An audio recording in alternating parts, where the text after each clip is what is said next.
Welcome to today's news analysis. We are doing the Indian Express papers Chandigarh edition. Now, before going ahead with today's newspaper, let me tell you which all topics we are going to cover.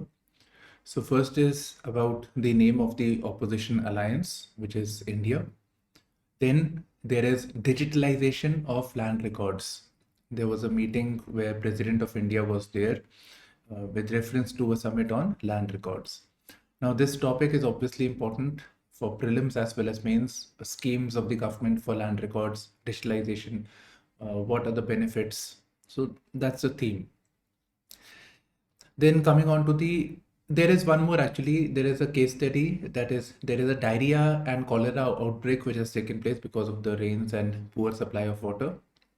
So that is there. Besides this, we have been hearing from the advisors to the government that data collection is not good.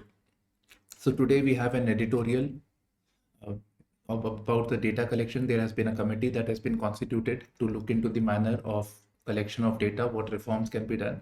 So important topic. Now here I have added more points.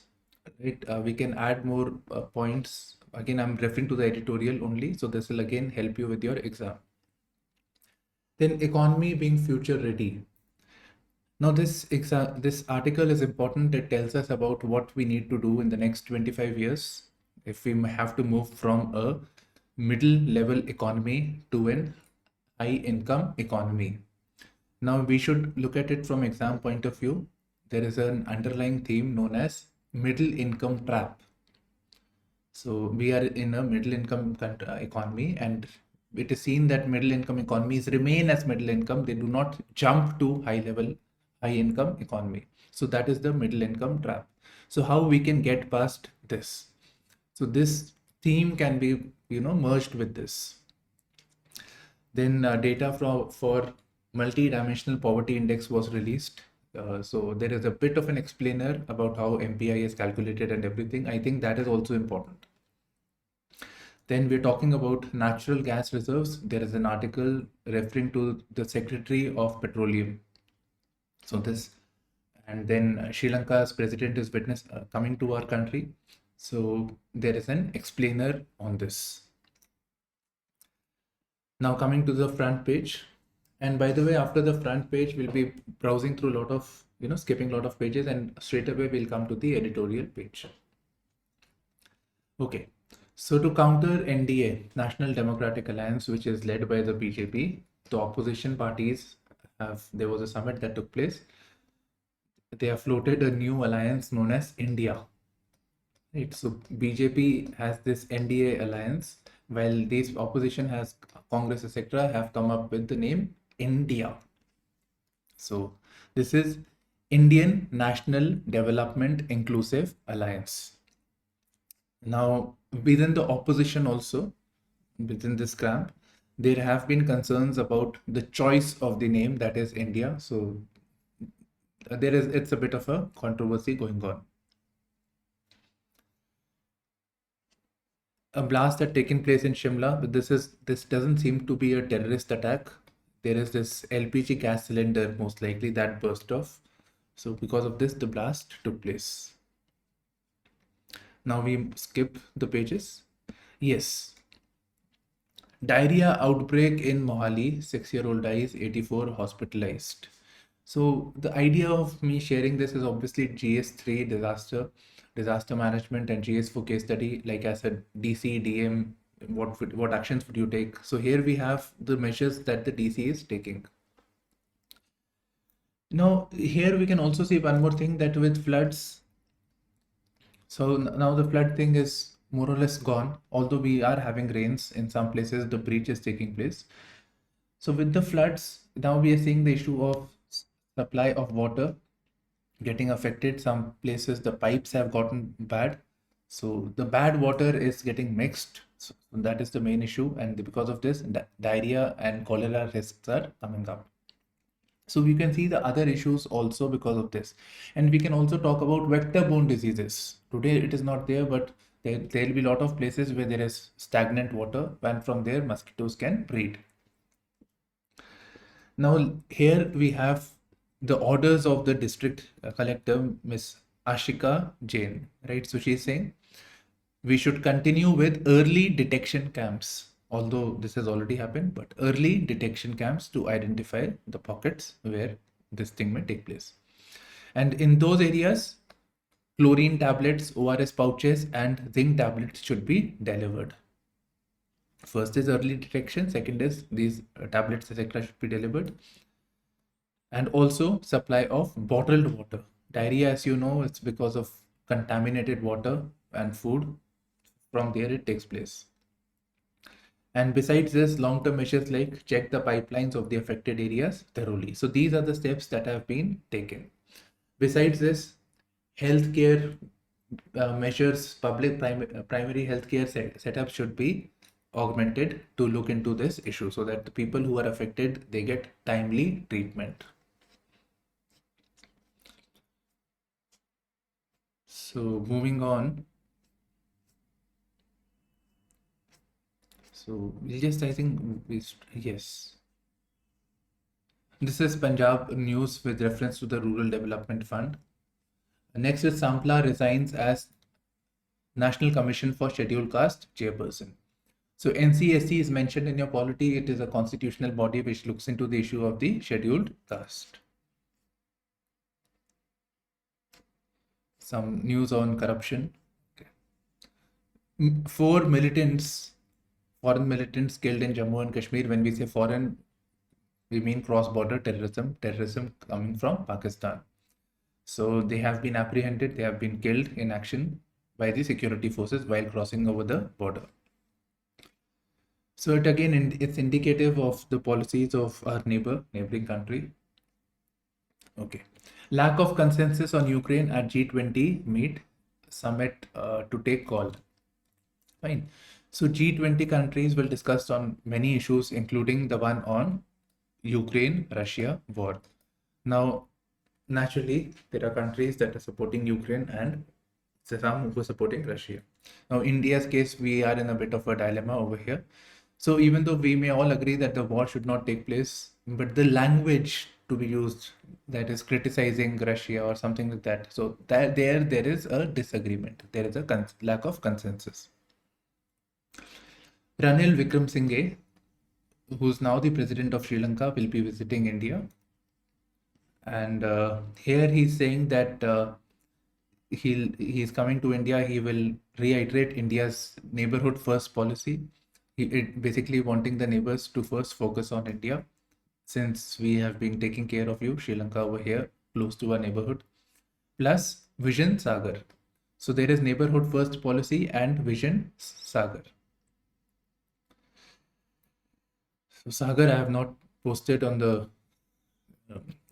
link on this. I have not put it today. So tomorrow I'll put it. Now we have ministers meet, discuss house strategy. So this is for the upcoming monsoon session, and government is set to introduce 21 new bills. So the names of the 21 new bills have been mentioned over here.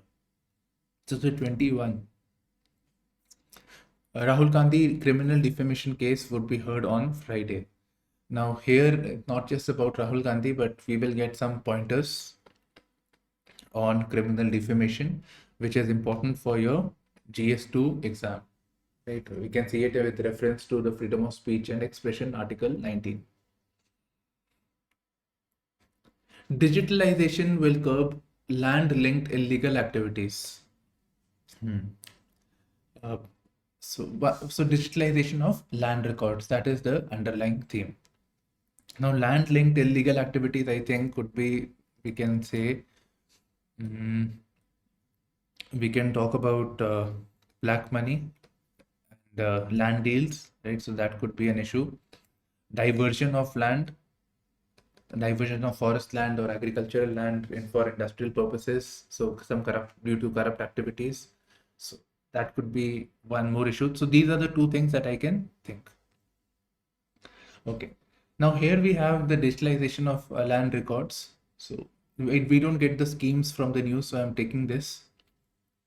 So one we have is National Land Record Modernization Program, which is now known as Digital India Land Record Modernization Program. This is done by Ministry of Rural Development and Panchayati Raj. Now there is no Panchayati Raj. Okay. So this scheme is there. Now this scheme will have two components. So one is computerization of land records and second is strengthening of revenue administration and updating land records. It is just like Aadhaar number for land parcels. So land will be identified by so and so numbers. Numbers would be allocated to it.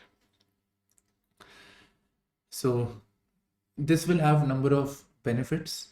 For example, ownership records will be easily available to the citizens. Property owners will have free access to the records. Then abolition of stamp papers and payment of stamp duties. These records will be tamper-proof. Many a times this corrupt takes place. Sometimes there are disagreements in several records also. So digitalization means a uniform account would be there. This method will permit e-linkages to credit facilities, more important for the farmers. So these are some of the benefits that are mentioned.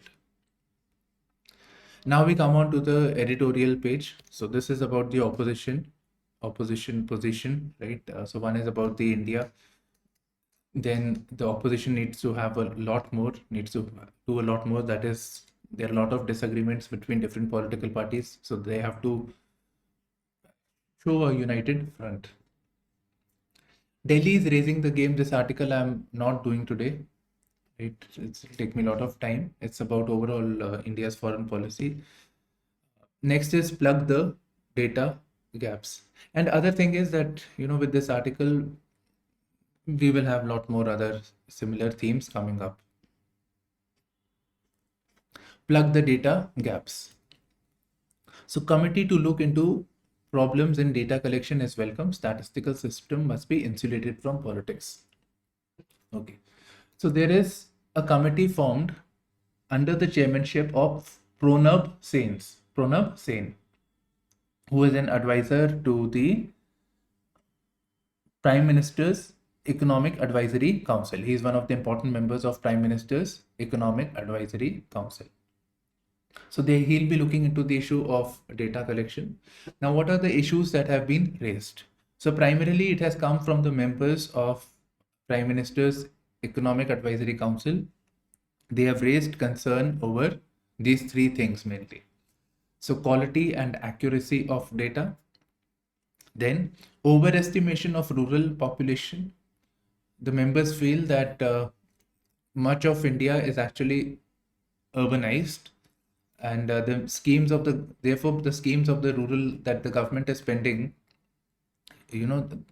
they are meeting out to the population on ground, but on paper the rural population is shown to be much more than what it is actually is. So therefore the government is not able to meet its targets as far as the data is concerned.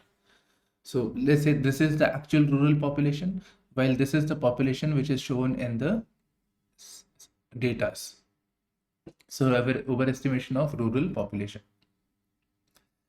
Then the concern over low response rate. So what the allegation is that people who have done well, who have become better off because of the schemes of the government, so they are very better off. So they do not bother to fill in questionnaires.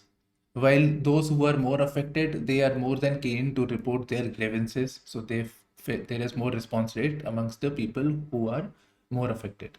While those who have benefited, who are doing better, they don't bother. So therefore, when the data comes, it is showing about the people who are affected, while not those who have benefited. The quality and accuracy, overestimation of rural population, and low response rate, these are the key points. Then, besides the allegation, there are concerns when it comes to data, political interference. There is concern that, there is obviously there is the government who wants data to be favorable to its performance. So they may like to tweak it for their own benefit. In fact, we have already seen non-release of data over quality issues. So, for instance, the results of the consumption expenditure survey of 2017-18 was not released due to quality issues. Because now the quality issues, if you notice, it is in inverted commas. So it may not be favorable, maybe. So the government did not want to release, and they said it is quality issues. Nobody knows what happened. Okay, so that is there. So non-release of data over quality issues. I remember when the demonetization took place, the next year farmer suicide data was not released. Every other year it was released. Okay, so non-release of data over quality issues. Further, data gaps with reference to lack of surveys. We have census 2011. So the next census was to come out for 2021. We are in 2023 already. So the data is not coming up. Now, one more thing I want to add is that there are several agencies which give data. So within that also there are inconsistencies. So this is something that you can mention in your quality and accuracy point.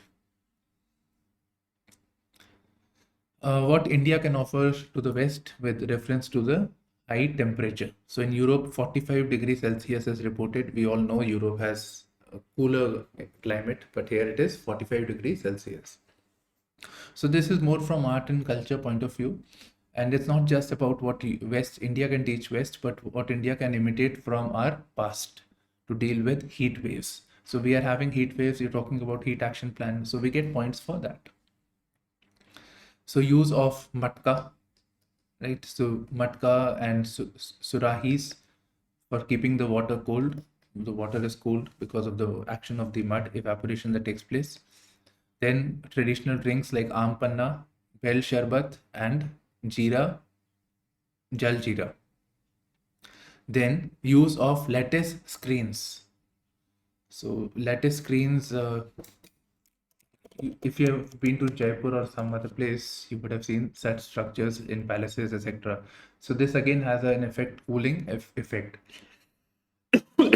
Then sunshades and chajjas, cuss mats in poorer households, cuss mats were used on which water was sprinkled, so it had a cooling effect. Plus, it gave a perfumed ambience.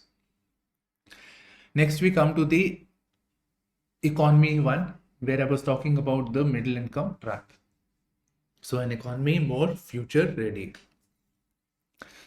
So yeah, so it's this is by saying Rangarajan, so a very important economist. So he's saying that India needs to grow at 7% for the next 25 years to raise income. Otherwise, he's not saying this, I'm saying this. Otherwise, we will be stuck into this middle income trap.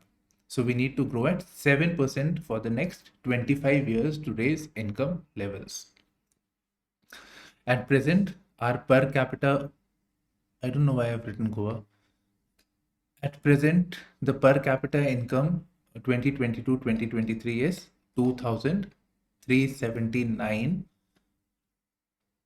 right? So 2,379 per dollars, and we want it to be at least 6 times in the next 25 years.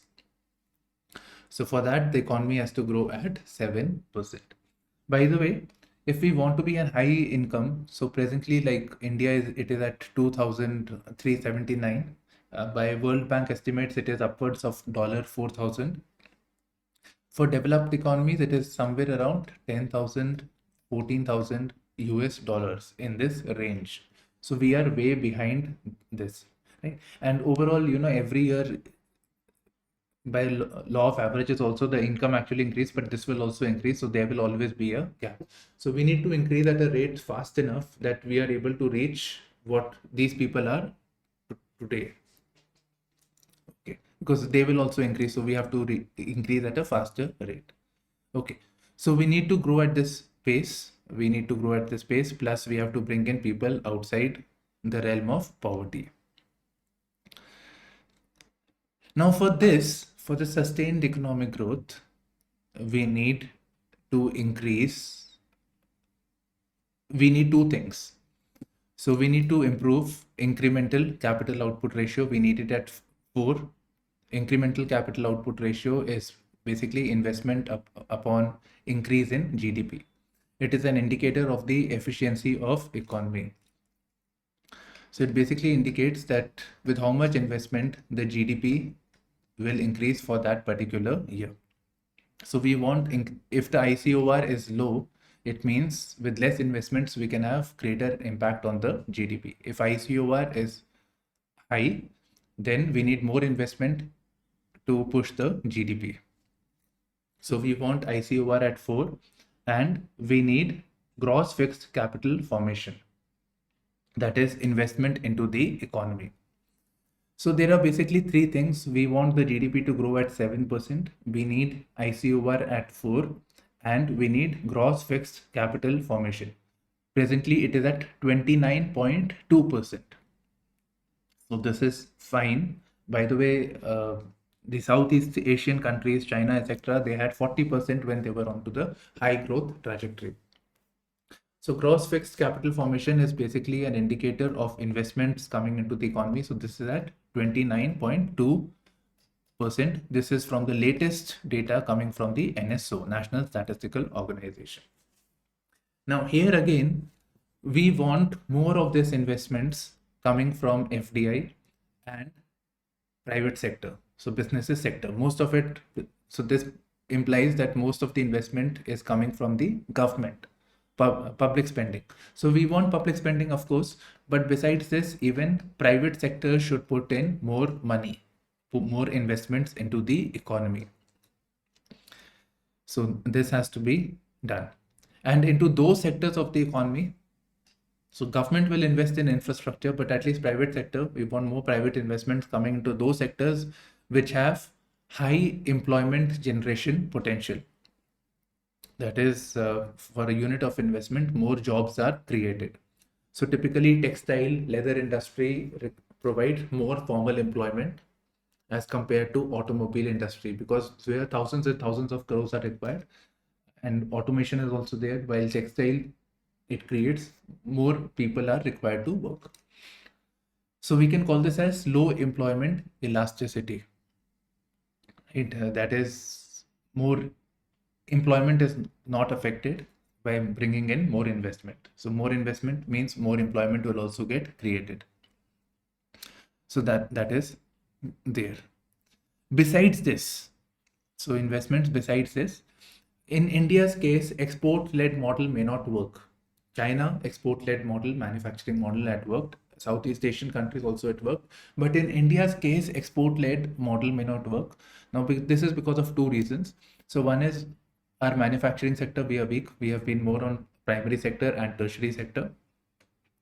And secondly, even if we manufacture, the global demand is not very good. So you can see the indicators across the world, be it UK, be it US, the global demand is very, very weak. So this may not work. So we may need a multi-dimensional approach where we are focusing on not just manufacturing, but also agriculture and the tertiary sector. In fact, here we should work on the next generation, next emerging technologies, such as those of the 4th industrial revolution. So 4th industrial revolution is artificial intelligence, Internet of Things, big data, right? Printing, 3D printing, so all those things. So these are the steps that are measured. Now you see, you have an answer ready before you. So one is middle income trap. We are a concern. What needs to be done? So you can explain this. Then you can tell what all has to be done. And C. Rangarajan is saying it. So 7% growth is required. We need ICOR at 4. We need gross fixed capital formation, and that too from the more share from the private sector should be there. For this, FDI should be encouraged. Plus, we should export-led model may not work. So we need a multi-dimensional approach as all stakeholders of the population may get benefited. Okay. Now, besides this, what are the challenges? So the challenges are the developed countries. Previously, when they were growing, they advocated free trade. But now they are shying away from the FTAs. They are moving towards bilateralism. And even when we talk about the FTAs also, now there are these regional groupings that are formed. The regional groupings are saying, please dilute your dilute protections to your economy. So those are also concerns. So this is the reason why we backed out of Regional Comprehensive Economic Partnership, RCEP, which was the Southeast Asia China region, regional pact over there. Then we had concern over the IPEF also, India Pacific Economic Framework, US led model, which is quite similar countries, only US is there over here and China is not there. While here China is there but USA is not there. Okay. Then the supply side concerns, particularly with reference to oil. So that is a concern. If oil prices go up and down, it affects our economy. Besides this, global tensions, political tensions like UK-Russia war, tensions in Africa, tensions in the Middle East. So those are a matter of concern. And besides, climate change and disasters. The disaster point I have only added. So disasters have a cost and it pushes the economy backwards. Now coming to the international section. Russia strikes Ukraine grain port after exiting export deal. What was the export deal? The Black Sea grain deal. That is, grains will be provided, exported from Russia, Ukraine to other parts of the world. So Russia backed out. Now they have. Yesterday we had a blast at the Kerch Strait, a bridge at the Kerch Strait. Now we are having this. So elections to take place in Spain. Far right in power could be in power. Far right means extreme, right-wing politics, which say our country, our culture, our nation. So when such parties are there, it is not good. They look for a more closed economy. So maybe when India is negotiating with Spain or with EU, etc., it will be put India in a difficult position. Okay. These articles are not important. I was reading it, but not really important. They're basically concerns with South Africa economy. Unemployment rate is there. Young generation is disillusioned. And they are saying that Mandela is responsible. The person who fought for the anti-apartheid, that is the discrimination that used to take place against the blacks by the whites settled over there. So he should have negotiated better. He should have done this, that, same way as we treat Gandhi in our nation. Moving on to the economy section, this is important. So first one is multi-dimensional poverty index, rural improvements led by Bihar, UP and MP. Now here, very quickly, multi-dimensional poverty index, we should know which agency released it. So Niti Aayog has released the report. Then how this thing is made, how this multi-dimensional poverty index is compiled, what are the key parameters that we should know from exam point of view, right? So that idea we should have some basic idea about the states, their ranking, etc., best performing, least performing. Then here we also get indicators of poverty also. Okay, so first of all, what is multi-dimensional poverty index? First, let us see this. Now, multi-dimensional poverty index is for India, and it is actually adopted from the United Nations Development Program's Global Multi-Dimensional Poverty Index. Fine. So this is released by the UNDP. So this is again for your pre only. And the multi-dimensional poverty index is rating a country on the basis of health outcomes, education, and standard of living. So same we have adopted, Niti Aayog has adopted in India's context, and it is ranking the different states. So UNDP is doing it for the countries, we are doing it for respective states. Now this is an example of competitive federalism. We are making states compete on the poverty indicators. Okay, so health, education, and standard of living. Now here more parameters are added, such as nutrition, child adolescent mortality, LPG connection, access to cooking fuel, electricity, bank accounts, etc. So more this thing are added over here, and on this basis all the parameters, weighted average is taken and a deprivation score is calculated. Now if a deprivation score is more than 0.33, if the deprivation score is more than 0.33, then the people are considered as multi-dimensionally poor. Okay. Now, why was there a need for multi-dimensional poor? Why do we have this definition? So previously, when we were calculating poor, we were basically looking at, somebody in poverty or not based on the below poverty line.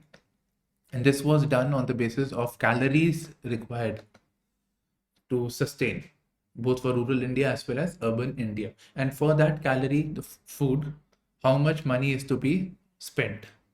So on that basis, poverty was to be calculated. So multi-dimensional poverty index is much more holistic. It is taking into account your health, education, housing, cooking fuel. So if you have access to this or not. So it is a much more holistic approach. Okay, so this is the multi-dimensional poverty index. Now you should be able to state the same, write the same, the one that I've explained. If a question is asked to you about how the multi-dimensional poverty is indicated, what it is and how it is calculated in the mains paper, poverty, socio-economy, GS3, can be GS1 also. Okay.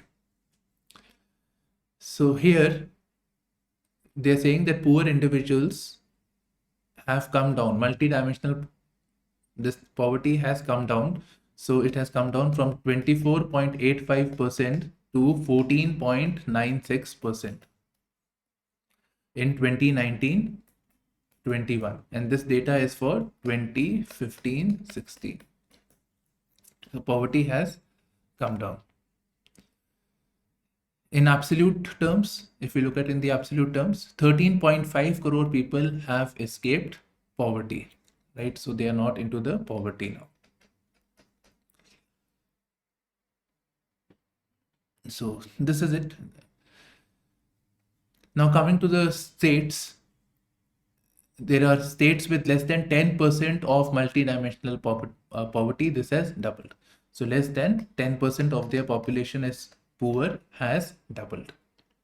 The states with less than 10% population who are poor is Mizoram, Himachal, Punjab, Sikkim, Tamil Nadu, Goa and Kerala. Bihar is one state where more than 1/3 of its population is poor. So who's living in multidimensional poverty. Next, India mulls building strategic gas storage as hedge against volatility. Okay, first of all, what is this volatility thing? Global prices are volatile. Most of the gas is actually imported into India. So if the prices are high, we have to buy at high price. If the prices are low, then it is good. So what if we have storage of oil? We buy it when the oil is cheap, when the gas is cheap, right? And defer the decision of buying when the prices are high. So that will be beneficial for our economy. Now this is be it for gas, be it for oil, the principle is the same. So if in that case, it will help us against the volatility. Now we already have gas reserves for oil reserves, strategic oil reserves in different parts of the country, but we do not have it for natural gas. So we have for oil reserves, you can see Mangalore, Padur and Vishakhapatnam. Then we will also have more at Chandikol and Padur. But for oil we have, but not for gas. So for gas, they are looking at having gas reserves. So for gas, but they're considering this, and gas can be stored in which all places? It can be stored in depleted reservoirs in oil and gas fields, natural aquifers and salt caverns. It can also be stored in liquid gaseous state as well as it in the liquefied form, that is into high pressure. Like it can also be stored in overhead tanks as is done in places in US, European Union, etc. Now, the need for a strategic gas reserve is something that can come in your mains. Strategic gas reserves as well as having more of strategic oil reserves, that can be there in your mains question also. PFRDA, pension regulatory body, pension fund regulatory and development authority, they want pension funds to be investing in sovereign green bonds. Now, first of all, pension funds there are agencies like NPS, etc. So people keep putting money into the pension funds every month. Part of a salary goes into the contributions into the pension fund, and then it is given to us when we retire. So a lot of capital is there with these pension funds. These can be put into infrastructure and other sectors of the economies, right? So this can go over there because long-term capital is there. So stable in capital can be provided to these sectors which requires which have long-term capital needs and low cost of capital is required. So they are saying that now we can put money into the sovereign green bonds. So the regulator is keen that that the pension funds go into the sovereign green bonds. So sovereign means government, green means environment. So sovereign green bonds for funding public sector projects